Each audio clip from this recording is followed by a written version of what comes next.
Hello everyone, it's day 41 and today I have 13, April 13, 2024 Indian Express newspaper. So before starting this newspaper, April 13 was the day when Jallianwala Bagh massacre happened in 1919. So it has been around 105 years that this massacre took place.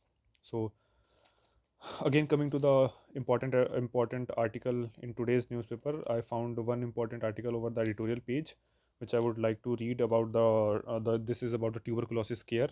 So one article that I had covered about the tuberculosis is that involved the TrueNet that was used for diagnosis of the TB, and India's TB elimination target, it was 2025, way ahead of the target that was set by WHO, I think by 2030 or 2027.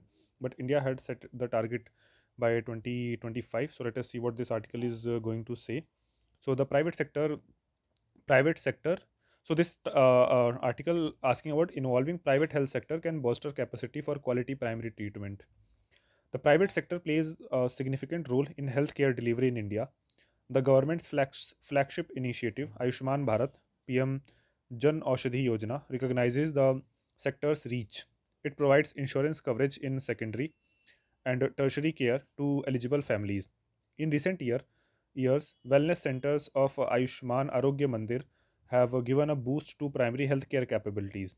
However, the private health sector continues to provide more than 80% of the initial primary care. It is critical, therefore, that the sector is roped in the government's program to eliminate diseases such as the tuberculosis. In 2023, India notified a record 25.5 lakh TB patients. More than 8.4 lakh patients were notified by the private healthcare sector. This is a 21-fold increase from 2013. The model pursued by India's TB elimination program has taken the lead in terms of public private collaboration. The Public Private Interface Agency is the most effective form of this intervention. The agency that came into force about 10 years ago has served as intermediary between the national TB program and private health sector providers. Implemented initially in Mumbai, Patna, and Mehsana, the contemporary iteration of the model, the Patient Provider Support Agency, has recently been scaled up across over 200 districts. It has created a network of private health sector providers, including medical practitioners, retail chemists, laboratories, and corporate hospitals, to ensure that diagnostic and treatment practices adhere to the standards of the TB care in India. The PPSA also supports the program in facilitating free diagnostic services and treatment to patients who seek care from the private sector. This is done by linking the patient to social support provisions such as the Nikshay Poshan Yojana, a DBT scheme, that is direct benefit transfer. How do we sharpen this model? Two immediate measures can be useful. One, the program can leverage a major underutilized resource. Informal healthcare providers, rural medical practitioners, and village doctors have a high trust compact with the community. A study in which this writer participated revealed that in rural Haryana, 54% of the informal providers were consulted by 2 to 5 TB patients every month. Another survey of 203 providers in West Bengal showed that they, on average, saw 5 patients with the TB symptoms every 6 months. The second measure pertains to engaging private chemists better. Retail chemists are often the first point of contact for patients. India has approximately 6 lakh retail private pharmacists who prescribe an assortment of over the counter drugs, including Varingli for TB. Their mandate includes the regular monitoring of the H1 schedule and prohibiting over the counter sale of antibiotics. However, this rarely happens. Studies also show that government programs do not engage retail pharmacists adequately in checking the indiscriminate use of medicines. A hurdle in TB elimination has been that only a fraction of the patients come under the treatment network. The proximity of informal healthcare providers and pharmacists to the community could be leveraged to screen patients. Their support can also be enlisted to refer symptomatic TB patients to public hospitals. These providers can also play a vital role in nudging patients to continue treatment. This is particularly significant given that several studies show that the patients often drop out of treatment. such patients develop the risk of drug resistance TB. At the same point, at the same time, the government needs to ensure a mechanism for compliance with existing regulatory norms, especially pertaining to over-the-counter drug sales, record keeping, and notification of diagnosed patients to the authorities. With the right incentives and administrative backing, informal healthcare providers and pharmacists can become partners in the country's public health missions, significantly bolstering its capacity to provide quality primary care. So this was about the involving of the private health sector in order to improve the medical condition of India, especially with respect to the diagnostic of TB, and which the country has aimed to eliminate from the country by 2025. So let us see another important article over the explained page. So this article is talking about the new platform that instantly disperse subsidies to farmer. So let us see what this article is arguing. So the union government has developed a new digital platform to disperse subsidies to horticulture farmers under the Cluster Development Program, an initiative by the Center to promote horticulture crops. The platform is known as CDP Suraksha. Okay, so let us note down this program. Let me. So the program is known as the Cluster Development Program and CDP Suraksha. In recent year, the total production of horticulture crops has spiked in India, while in 2010-11 their production stood at 240.53 million tons. Production increased to 334.6 million tons in 2020 to 2021. The horticulture sector makes a substantial contribution to the Indian economy, as it contributes nearly of the one third of the agricultural gross value added, the measure of the value of goods and services produced by an industry sector, manufacturer area or region. So what is the CDP Suraksha? The acronym Suraksha stands for the System for Unified Resource Allocation, Knowledge and Secure Horticulture Assistance. The CDP Suraksha will allow an instant dispersal of subsidies to farmers by utilizing the e-rupee. Okay, so e-rupee has been taught e-rupee voucher from the National Payment Corporation of India, that is NPCI. This is the same organization which has developed the UPI also. The e-rupee voucher is a cashless and no contact electronic payment mechanism which can be shared with the beneficiaries for a specific purpose or activity by organizations or government via SMS or QR code, according to NPCI. The platform will have features such as database integration with the PM Kisan scheme, cloud based server space from National Informatics Center, content management and management system, and geotagging, etc. So how will the CDP Suraksha work? The platform will allow access to farmers, vendors, implementing agencies, cluster development agencies, and officials of the National Horticulture Board. A farmer can log onto the platform using her mobile number and place an order for planting materials such as seeds, seedlings, and plants based on her requirement. Once the demand has been raised by the farmer, the system will ask her to contribute her share of the cost of the planting material. The subsidy amount paid by the government will appear on the screen automatically. After the farmer pay her contribution, an e-rupee voucher will be generated. This voucher will then be received by a vendor who will provide the planting material to the farmer. After the planting material gets delivered to the farmer, she will have to verify the delivery through the geotagged photos and videos on her field. Once the verification is done, the IA, that is implementing agency, will release the money to the vendor who will have to upload an invoice of the payment on the portal. The IA will collect the document and share them with the CDA, which the later will release the subsidy amount to the IA. However, the farmer who raised the demand for the plant material using the platform can avail of the subsidy amount at the first stage of the platform. So, how is the new system different from the old one? So, in the old system, a farmer had to give the full amount to buy planting materials. She she would then have to approach the officials concerned for the release of the subsidy amount. The new platform, however, will provide the subsidy amount to a farmer upfront. At the time of purchasing planting materials, vendors will receive their payments only after the farmer verifies the delivery of the orders.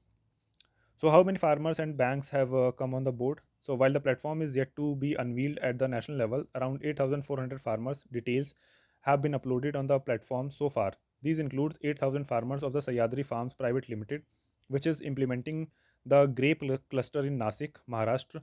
The rest of the 400 farmers are from the Meghalaya Basin Management Agency, that is MBMA, which is implementing the turmeric cluster in Meghalaya. Four banks, HDFC Bank, ICICI Bank, State Bank of India, and the Bank of Baroda, has also been onboarded on the platform. These banks will generate e-rupee vouchers for fund disbursement. So, what is CDP? That is cluster. I think CDP, Cluster Development Program. The CDP is a component of the central sector scheme of the NHB, that is National Housing Bank. Okay, so central sector scheme. This is it is aimed at leveraging the geographical specialization of horticulture clusters and promoting integrated and market-led development of pre-production, production, post-harvest logistics, branding, and marketing activities. So far, 55 horticulture clusters have been identified, out of which 12 have been selected for the pilot. These clusters are in various stages of development. According to the union government, about 9 lakh hectares of area will be covered through all 55 clusters, covering 10 lakh farmers. It is estimated that the initiative will attract private investment of rupees 8,250 crore, in addition to the government's assistance, which is fixed according to the size of the cluster, up to rupees 25 crore for mini cluster, size up to 5,000 hectares, and up to rupees 50 crore for medium cluster, that is 5,000 to 15,000 hectares, and up to rupees 100 crore for mega cluster, that is more than 1,500 hectares. So this was about the newly developed CDP Suraksha. So that is all we need to know. Another important article that I found is about the when is the movable asset sizable enough to declare? It depends, says the Supreme Court. So let us see what this article is talking about.